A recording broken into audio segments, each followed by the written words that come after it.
আসসালামু আলাইকুম রহমতুল্লাহি ওবরকাতুহু। সম্মানিত দর্শক, ইতিহাসের ভয়ঙ্কর দুরবস্থার মধ্যে বিএনপি পড়ে গেছে, বেহেশত এবং দোজখের মাঝামাঝি। বিএনপি রাজনৈতিক জীবনে বহুবার বিপত্তি এসেছে এবং সে সকল বিপত্তি কখনো প্রকৃতিগতভাবে, কখনো সাংগঠনিকভাবে তারা মোকাবেলা করেছে এবং তারা ঘুরে দাঁড়িয়েছে। শহীদ প্রেসিডেন্ট জিয়াউর রহমানের হত্যাকাণ্ডের পর, তারপর জাস্টিস সাত্তার, সেই সরকার পতনের পর, এরপর ১৯৮৬ সালে এরশাদ সাহেবের সঙ্গে যখন তাদের সম্পর্ক খুব সাপে নেউলে হয়ে গেল এবং যে শেষ সময়টাতে বেগম জিয়াকে হোটেল পূর্বানী থেকে গ্রেপ্তার করা হলো, ওটা বিএনপির জন্য একটা বিরাট ডিজাস্টার ছিল। যখন কে এম ওবায়দুর রহমান জনতা দল করলেন, বিএনপি থেকে বের হয়ে তিনি আলাদা দল করলেন, তখন এরশাদ জমানাতে এটা একটা মারাত্মক ডিজাস্টার ছিল বিএনপির জন্য। এবং সর্বশেষ যখন সেই নিরু অভির সঙ্গে ছাত্রদলের একটা কনফ্লিক্ট অফ ইন্টারেস্ট শুরু হলো এবং নিরু এবং অভি ভার্সেস আমানুল্লাহ আমান, তারপরে ফজলুল হক মিলন, এরপরে নাজিমুদ্দিন আলম, এই দুটো গ্রুপ হয়ে গেল। এবং বেগম জিয়া যখন ইঞ্জিনিয়ারিং ইনস্টিটিউশন আমানুল্লাহ আমানদেরকে প্রমোট করলেন, তখনও তাদের একটা একেবারে মারাত্মক বিপর্যয় তাদের শুরু হয়েছিল। এরপর ক্ষমতা হারালো যখন ২০০০ সেই ৬ সনে ১/১১ এলো, সেই থেকে বিএনপি এখন পর্যন্ত যে বিপদ এবং বিপত্তি, সেই বিপদ এবং বিপত্তি সবসময়টিতেই বিএনপির জন্য অনেকগুলো অপশন ছিল ঘুরে দাঁড়ানোর, ক্ষমতায় আসার, রাজনীতি করার। কিন্তু এখন মানে যে একটা অস্বস্তিকর অবস্থা, সেই মানে বিষাদ সিন্ধু কবিতার মতো, বিষাদ সিন্ধু কবিতা না, মানে সিন্ধু কবিতার মতো, যে চারিদিকে শুধু পানি রয়েছে কিন্তু পান করার মতো পানি নেই। হে ক্ষুদিত বন্ধু মোর তৃষিত জলধি, এত জল বুকে তবু নাহি তৃষ্ণার অবধি। নজরুলের সে বিখ্যাত কবিতা। চারিদিকে শুধু সুযোগ, সম্ভাবনা, কিন্তু প্রত্যেকটা সুযোগ এবং সম্ভাবনার মধ্যে অদৃশ্য দেয়াল। মানে আপনি বিয়ে করেছেন, বাসর ঘরে আপনি যাবেন, আপনি দেখতে পাচ্ছেন যে আপনার স্ত্রী, মানে যাকে বলা হয়, খাটে বসে আছে আপনাকে শয্যাগত করার জন্যে। তো আপনার প্রিয়তমার কাছে আপনি যেতে পারছেন না, মধ্যে একটা অদৃশ্য দেয়াল। সেই দেয়ালের মধ্যে ভূত আছে, প্রেত আছে, শয়তান আছে। আপনি অতিক্রম করার সঙ্গে সঙ্গেই কাছাকাছি যেতেই কে যেন আপনাকে থাপ্পড় মারে গালে, কে যেন পেছন থেকে টানে, কে যেন আপনাকে ধাক্কা মারে। তখন আপনার যে অবস্থা, ঠিক ওইরকম একটা অবস্থা কিন্তু এখন বিএনপির তৈরি হয়ে গেছে। নির্বাচন হলে বিএনপি ক্ষমতায় আসবে। যদি শক্তি প্রদর্শন করা হয়, বিএনপির লোকজন বেশি শক্তি প্রদর্শন করতে পারবে। বিএনপির এই অল্প কিছুদিনের মধ্যে তাদের যে দুর্বলতা ছিল, সেগুলো কাটিয়ে ওঠা গেছে। প্রশাসন তাদের হাতে, পুলিশ তাদের হাতে, সবকিছু, কিন্তু কিছুতে কিছু হচ্ছে না। কেন? এরকম ৫টি কারণ আপনাদেরকে আজকে এই ভিডিওতে বলবো। এবং একই সঙ্গে এই কারণগুলো থেকে কেন বিএনপি বেরোতে পারছে না, সেই জিনিসগুলো বলবো সংক্ষেপে যতটা পারি। আমার কাছে প্রথম কারণ হলো, জনাব তারেক রহমান সাহেব, তার যে উপস্থিতি, সেই আগস্ট মাসের ৫ বা ৬ তারিখে বাংলাদেশে তার উপস্থিতিটা অনিবার্য ছিল। তো তিনি এই যে সিদ্ধান্ত নিতে পারেননি, ৫ তারিখে সিদ্ধান্ত নিয়ে ৫ তারিখে তার বাংলাদেশে যদি আসতেন তিনি, এবং তার নেতৃত্বে যদি সরকার গঠন করা হতো বা তার হুকুমে যদি একটা তত্ত্বাবধায়ক সরকার গঠন করা হতো, এবং ওটা বাংলাদেশে তার হুকুম ওই মুহূর্তে কেউ অমান্য করতে সাহস পেত না এবং তাকে কোথাও যেতে হতো না। সবাই, সেনাপ্রধান থেকে শুরু করে সবাইকেই তার কাছে আসতে হতো এবং তিনি সরকার গঠন করে দিতেন।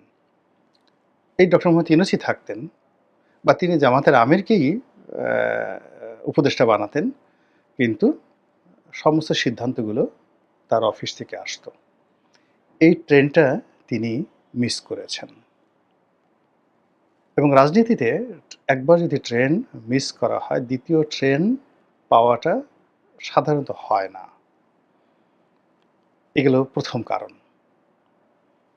এরপরে দ্বিতীয় যে কারণটা হলো তিনি অজানা ভয়, অজানা আশঙ্কা দ্বারা তিনি আতঙ্কিত হয়ে পড়েছেন।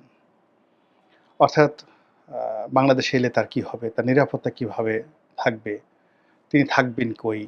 কারা তার সঙ্গে আসবে? কারা তার সাথে বিরোধিতা করবে? তার পিতার মৃত্যু এবং তার নিজের জীবনের যে আ বিরূপ অভিজ্ঞতা, একাগারের সময় তিনি গ্রেপ্তার বরণ করে যে আ বেদনাহত হয়েছেন, এই জিনিসগুলো তাকে তাড়া করছে। এবং একটা নেতার জন্য সবচেয়ে বড় বিপদের এবং বিপত্তির কারণ হলো ভয়। কোন নেতা যদি ভয় পেয়ে যান, তিনি আর সামনে এগোতে পারবেন না। দ্বিতীয়ত হলো নেতা যদি অবিশ্বাস করেন তার আশেপাশের লোককে, তার জীবন হারাম হয়ে যাবে। তো সেই ক্ষেত্রে যেহেতু তিনি অনেক দূরে আছেন, ফলে লন্ডনে যারা তার কাছে যাচ্ছেন, তার সঙ্গে কথাবার্তা বলছেন, বলার পরে তিনি সঙ্গতি কারণেই সিদ্ধান্ত নিচ্ছেন। দেখার পরে আবার একটু পরে সেই লোকগুলো বাংলাদেশে এসে যখন ২ নম্বরি করছে, নেতার সঙ্গে একটা ছবি আছে, নেতার সঙ্গে লন্ডনে দেখা করে আসলাম, এই গল্প ছেড়ে দলের যেভাবে সর্বনাশ ঘটিয়েছে অনেক নেতা আছেন, এটা তাকে আহত করেছে। ফলে তার বিশ্বাস এবং অবিশ্বাস এই দুটো তিনি এই আন্দোলিত হয়েছেন, কনফিউজড হয়েছেন, আবেগতাড়িত হয়েছেন, বিক্ষুব্ধ হয়েছেন, রাগান্বিত হয়েছেন বারবার, কয়েকবার যে মানুষ এত বেইমান হয় কি করে? ৩ নম্বরে যে জিনিসটা হলো, সেটা হলো যে এটাও তারেক রহমান সংক্রান্ত। সেটা হলো ইমেজ সংকট। তো ইমেজ সংকটটা তার সেই ২০০১ থেকে ২০০৬ পর্যন্ত যে ইমেজ সংকটটা হয়েছিল, সেটাকে রিভিল করার জন্য তার সময় ছিল কেবলমাত্র আগস্ট মাসটি। তিনি যদি বাংলাদেশে থাকতেন এবং উপস্থিত হয়ে এই সমস্যাগুলো সমাধান করতে পারতেন এবং সফল হতেন, তাহলে তার একটা ইমেজ তৈরি হতো। যে ইমেজটা তিনি তৈরি করতে পারেননি। অর্থাৎ ওই ইমেজটা অর্থাৎ ৫ তারিখে এসে যদি পুরো আগস্ট মাসটাই তিনি সময়টা পেতেন। সেপ্টেম্বর মাসে আবার এই সময়টা পেতেন না। এই সময়ের মধ্যে লোকজন দেখত যে ইয়েস, তার একটা লিডারশিপ কোয়ালিটি আছে। লোকজন দেখত তার যোগ্যতা আছে। লোকজন দেখত তার সাহস আছে, তার শক্তি আছে। তিনি সমস্যার সমাধান করতে পারেন এবং তিনি শাস্তি দিতে পারেন। তার নেতাকর্মীরা তাকে ভয় পায়। তার আশেপাশের লোকজন তাকে শ্রদ্ধা করে এবং তিনি পরোপকারী, তিনি কৃতজ্ঞ এবং তিনি ভদ্র। এই জিনিসগুলো পুরো মানে সেই আগস্ট মাসের মধ্যে এস্টাবলিশড হয়ে যেত। আর যদি তিনি ওই সময়টাতে ফেল করতেন, তাহলে আজীবন তার জন্য রাজনীতি হয়তো নিষিদ্ধ হয়ে যেত বা তিনি পারতেন না, পরাজিত হতেন। সেটা ভিন্ন প্রসঙ্গ। বাট তার সেই ইমেজ সংকটটা যেটা তৈরি হয়েছিল ২০০১ থেকে ২০০৬, সেই সংকটটা তিনি কাটিয়ে ওঠার জন্য সময় পেতেন আগস্ট মাসে, যেটা তিনি এই ট্রেনটি মিস করেছেন।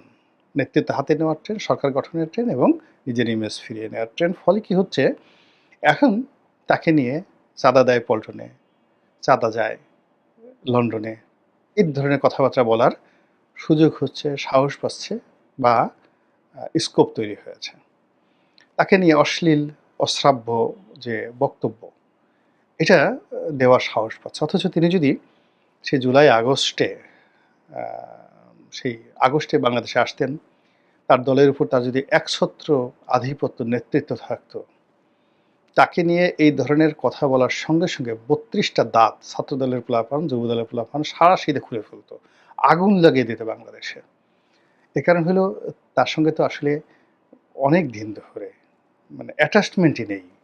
তার জন্য যে মানুষ ঝুঁকি নিবে, তার জন্য যে একজন মানুষ একটা ঝুঁকি নিবে এবং একটা কাজ করবে, ওটার জন্য যে রিলেশনশিপ দরকার, ওটা তো তিনি করতে পারেননি।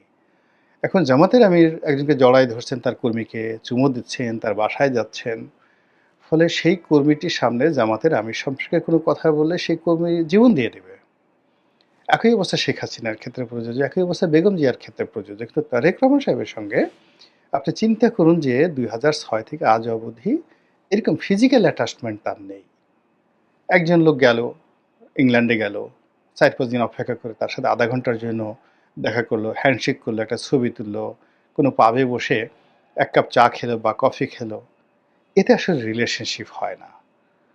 রিলেশনশিপ তৈরি করার জন্য উত্তাল তরঙ্গের মধ্যে বা ঝড়ের মধ্যে হাত ধরে একসাথে যাকে বলা হয় চলতে। আপনি চিন্তা করুন ২১ আগস্ট গ্রেনেড হামলা হলো। আপনি মানববন্ধন তৈরি করে মানে যেই সময়টাতে ২১ আগস্ট গ্রেনেড হামলা হলো, ওই সময়টাতে ঢাকার মেয়র হানিফের সঙ্গে শেখ হাসিনার দা কুমড়া সম্পর্ক। শেখ হাসিনা চান মেয়র হানিফ মারা যাক। মেয়র হানিফ চান শেখ হাসিনা মারা যাক। কিন্তু তাদের মধ্যে দীর্ঘদিনের যে অ্যাটাচমেন্ট, সেই অ্যাটাচমেন্ট যখন গ্রেনেড হামলাটা হলো, it works just like a Thunderbolt. বিদ্যুতের মতো এটা কাজ করলো রক্তের মধ্যে। ফলে কি হলো? Forget everything. এই যে মানব ঢাল তিনি তৈরি করলেন, একটার পর একটা গ্রেনেড হামলা হচ্ছে, আর তার স্প্লিন্টারগুলো সেই মেয়র হানিফ থেকে শুরু করে সবার শরীরে লাগছে। আর তারা মানব ঢাল তৈরি করে শেখ হাসিনাকে ওই মানব ঢাল দিয়ে গাড়িতে করে উঠাই দিচ্ছেন। এই অ্যাটাচমেন্টটা কেন হলো? কাছাকাছি কাজ করার ফলে। ওই যে বেগম জিয়ার একজন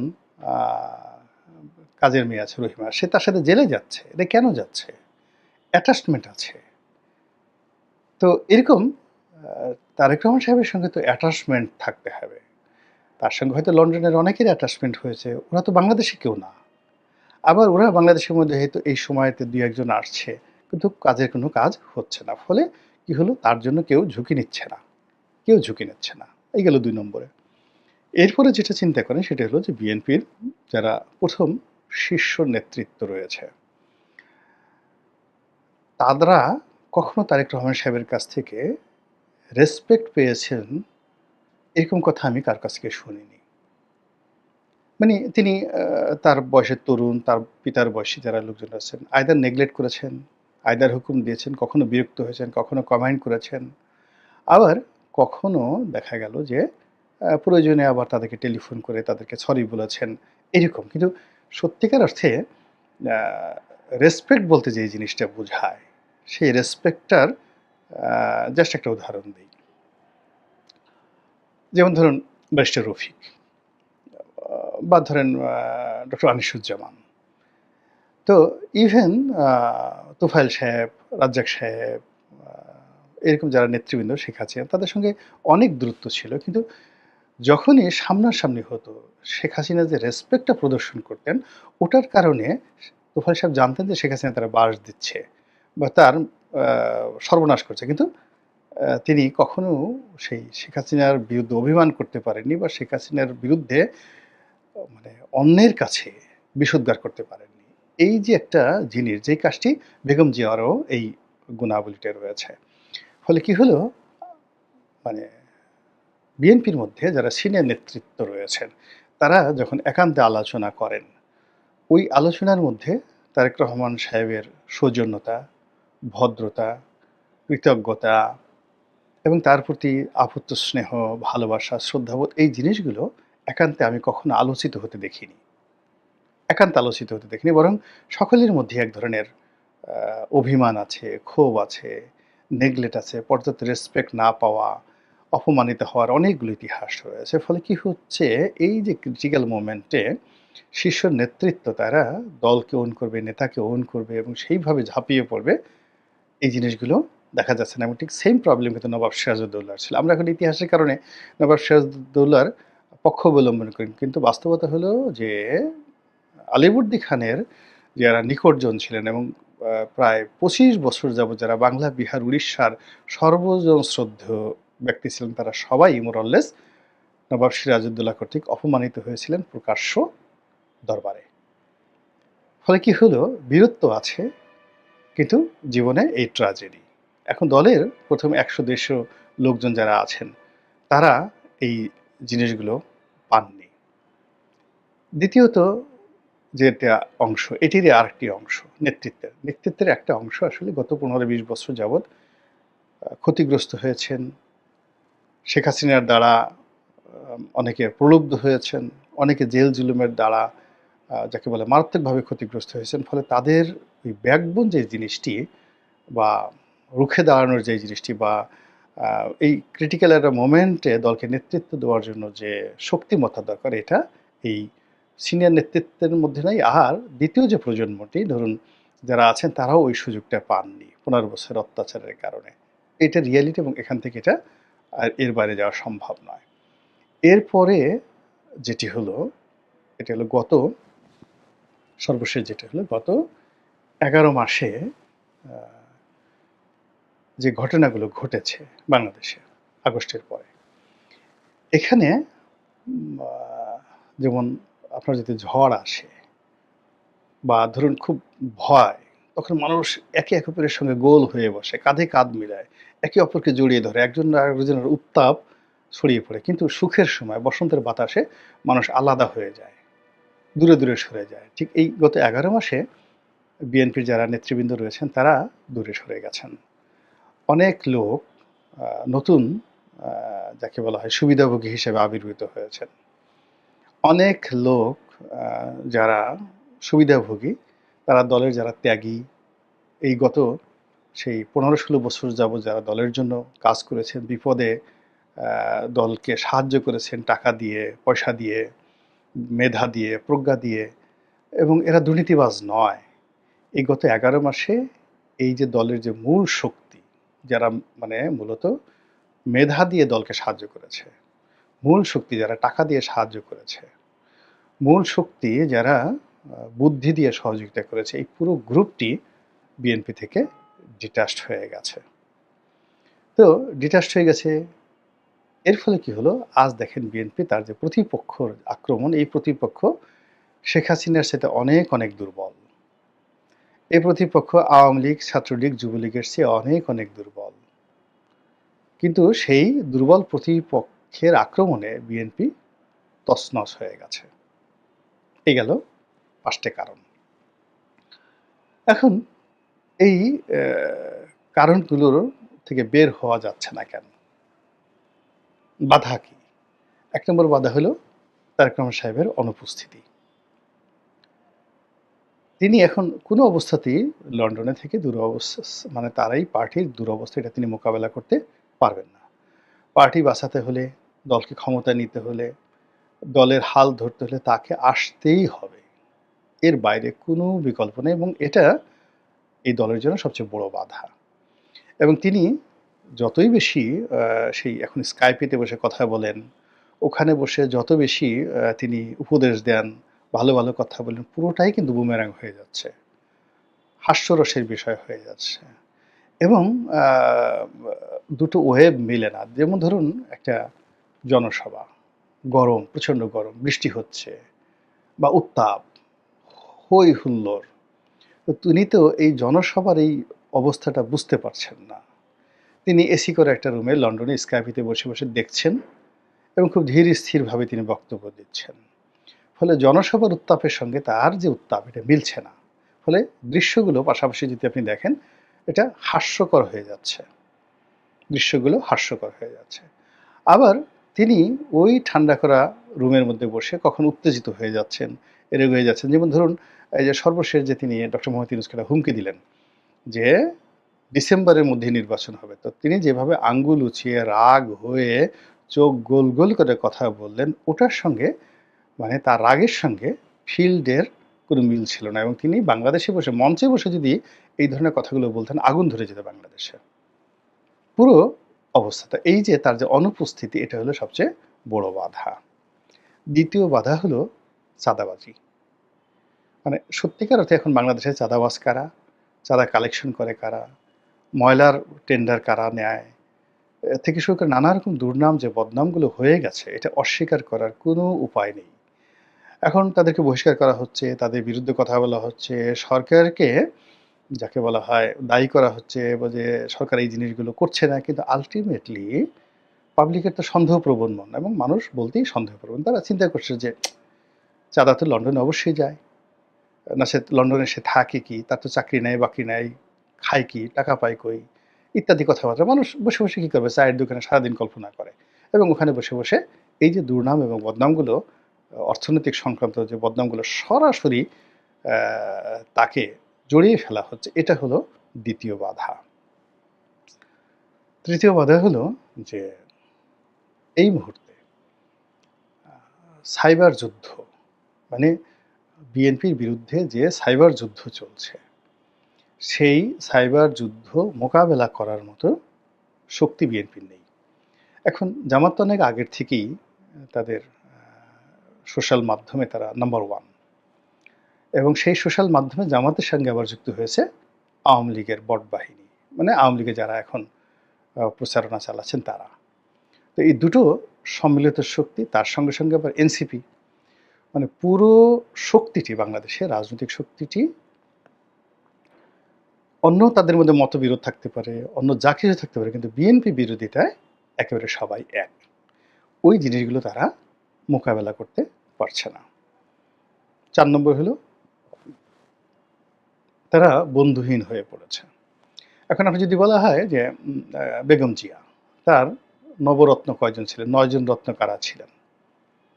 আপনি বলতে পারবেন চোখ বুজে। খন্দকার মোশাররফ সাহেব ছিলেন, মঈন খান ছিলেন, সাইফুর রহমান সাহেব ছিলেন, তারপর শেষে কে এম ওবায়দুর রহমান সাহেব ছিলেন। এরকম আপনি ৯-১০ জন বলতে পারবেন। সব সরকার আমলে তার ছিল। মোসাদ্দেক আলী ফালু সাহেব ছিলেন, হারিছ চৌধুরী সাহেব ছিলেন। তো এর মধ্যে বিতর্কিত কয়জন আর সর্বজন শ্রদ্ধেয় কয়জন? আপনি দেখবেন সর্বজন শ্রদ্ধেয় বেশি। আচ্ছা, শেখ হাসিনার নবরত্ন কারা? একেবারে প্রথম থেকে। আপনি সাংবাদিকদের মধ্যে কারা ছিলেন? এখন ইকবাল সোবহান চৌধুরীর মতো সাংবাদিক, নাঈমুল ইসলাম খানের মতো সাংবাদিক, মনজুর হাসান বুলবুল সাহেবের মতো সাংবাদিক, আবুল কালাম আজাদ সাহেবের মতো সাংবাদিক, পুরো প্রেস ক্লাব তার নিয়ন্ত্রণে। সব জিনিসগুলো, এবং প্রেস ক্লাবে যারা নিয়ন্ত্রণে ছিল তারা ভালো পত্রিকার সম্পাদক, কালের কণ্ঠ, বাংলাদেশ প্রতিদিন, সমকাল, প্রথম আলোর আনিসুল হক, সুরাব সাহেব থেকে শুরু করে সবাই শেখ হাসিনার লোক। তো সেখানে এখন আপনি দেখান তো যে বর্তমান জমানাতে একটা পত্রিকা দেখান, যে পত্রিকাটা বা একটা টেলিভিশন দেখান যেটা তারেক রহমান সাহেবকে এবং বিএনপিকে প্রমোট করছে না। আচ্ছা, ব্যবসায়ীদের মধ্যে চিন্তা করেন, ব্যবসায়ীদের মধ্যে জামাতপন্থী ব্যবসায়ী বলেন, আওয়ামী লীগপন্থী ব্যবসায়ী বলেন, পুরো গত ১৫-১৬ বছর যারা জামাতকে সহযোগিতা করেছে, আওয়ামী লীগের সহযোগিতা করেছে, তার কাউন্টার তারা ভুল পাল্টেছে, কিন্তু বিএনপিকে সহযোগিতা করছে একটা গ্রুপ দেখান তো, নেই। আচ্ছা, ব্যবসায়ী গেল। বুদ্ধিজীবীদের কথা চিন্তা করেন। বাংলাদেশের বুদ্ধিজীবীরা যেভাবে মানে জামাত কেন্দ্রিক, যেভাবে আওয়ামী লীগ কেন্দ্রিক, সেভাবে বিএনপি কেন্দ্রিক বুদ্ধিজীবী তাদের কে আছে? আব্দুল হাই শিকদার, যুগান্তরের সম্পাদক, জামাতের লোক। আপনি কারা আছে? কেউ হয়তো দেখা গেল যে অনেক কর্পোরেট ২-১ জন সাংবাদিক আছেন, যারা অর্ধেক জামাত, অর্ধেক বিএনপি। কিন্তু তাদের তো ইমেজ নাই, ২ কলম লিখতে পারেন না। তারা শুধুমাত্র ওই সাংবাদিকদের ট্রেড ইউনিয়ন করেন। আর ওইভাবেই তারা চলেন। কিন্তু তাদের একটা লেখা ১০ লাখ লোক পড়ে, এরকম কোনো লেখক তো বিএনপির নেই। বিএনপির নিজস্ব কোনো লেখক নেই। বিএনপির এমন কোনো প্রিয় মুখ নেই, যার কথা মনোযোগ সহকারে মানুষ শোনে।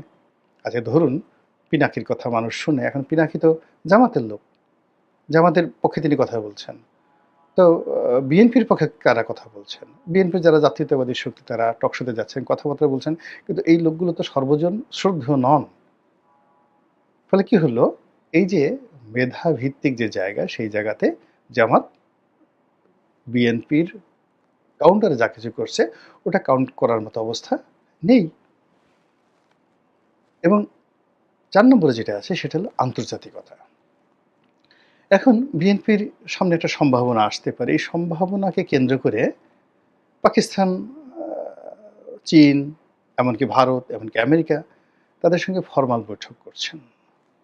কিন্তু যেটা স্ট্র্যাটেজিক্যালি কৌশলগত যে পার্টনারশিপ, যেটা জামাতের সঙ্গে ধরেন তুরস্কের এবি পার্টির আছে, এরদোয়ানের আছে।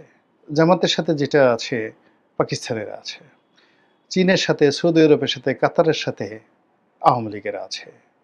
ভারতের সাথে আওয়ামী লীগের আছে। এইভাবে কৌশলগতভাবে যাকে বলা হয় বিএনপির বন্ধুকে, বিএনপির আন্তর্জাতিক অঙ্গনে হোয়াইট হাউসে গিয়ে সংবাদ সম্মেলনে উপস্থিত হতেন মুশফিক ফজল আনসারী। এখন উনি তো এখন রাষ্ট্রদূত। তা রাষ্ট্রদূত হিসেবে তার দায়িত্ব ইউনূস সরকারকে সহযোগিতা করা। উনি তাই করছেন। উনি তো এখন তারেক রহমান সাহেবের পক্ষে কথা বলবেন না।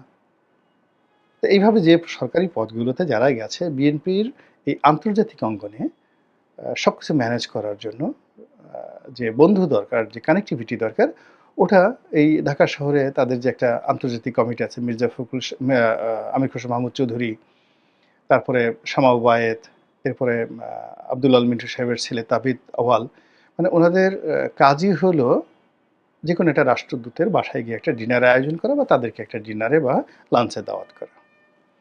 এখন একটা রাষ্ট্রের ফরেন পলিসিতে একজন রাষ্ট্রদূত মানে কি বলবো? আমি তো সংসদ সদস্য ছিলাম। একজন রাষ্ট্রদূত অনেক সময় সচিবালয়ে গিয়ে বসে থাকছে। এখনো থাকে। অনেক রাষ্ট্রদূতকে আমি বললাম, "আমার অফিসে চলে আসবে। এখন চলে আসবে। আমি ফোন করলে সাথে, সাথে চলে আসবে। আমার বাসায় চলে আসবে।" তো ইট ডাজ নট মিন যে সে মানে তার মাধ্যমে আমি একেবারে আমেরিকা জয় করে ফেলবো। কিন্তু আমেরিকার যে জায়গাগুলো, ইংল্যান্ডের যে জায়গাগুলো, কৌশলগত সেই জায়গাগুলো লাইন আপে আ বিএনপির যারা প্রতিদ্বন্দ্বী তারা যেভাবে এগিয়ে আছে, তারা এই বাংলাদেশে রাষ্ট্রদূতের অফিস পর্যন্তই সেই জায়গাগুলো রাখতে পেরেছে। আর সিনিয়রদের মধ্যে মঈন খান সাহেব মাঝে, মাঝে ওই তার বাসায় রাষ্ট্রদূতের দাওয়াত করেন এবং এটা মিডিয়াতে আসে। এই পর্যন্ত আন্তর্জাতিকতা। আর সর্বশেষে হলো সিদ্ধান্তের ধারাবাহিকতা, যেটিকে কনসিস্টেন্সি বলা হয়। এটা হলো বিএনপির সবচেয়ে বড় বাধা। আপনি গত ১১ মাসে আপনি দেখেন তার অন্ততপক্ষে ডক্টর ইউনূসের সাথে পাল্লা দিয়ে ১১ বার সিদ্ধান্ত পরিবর্তন করেছেন। ১১ টি ভিন্ন রকম কথা বলেছেন এবং নিজেদেরকে ১১ ভাবে তারা উপস্থাপন করেছেন। একটা নির্দিষ্ট গোলে নির্দিষ্ট জায়গাতে ধারাবাহিকতা তারা রক্ষা করতে পারেননি এবং এটা তাদের ৫ নম্বর বাধা এই সমস্যাগুলো দূর করার ক্ষেত্রে। মহান আল্লাহ আমাদের সবাইকে হেদায়েত দান করুন এবং হেফাজত করুন। আসসালামু আলাইকুম ওয়া রাহমাতুল্লাহি ওয়া বারাকাতুহু।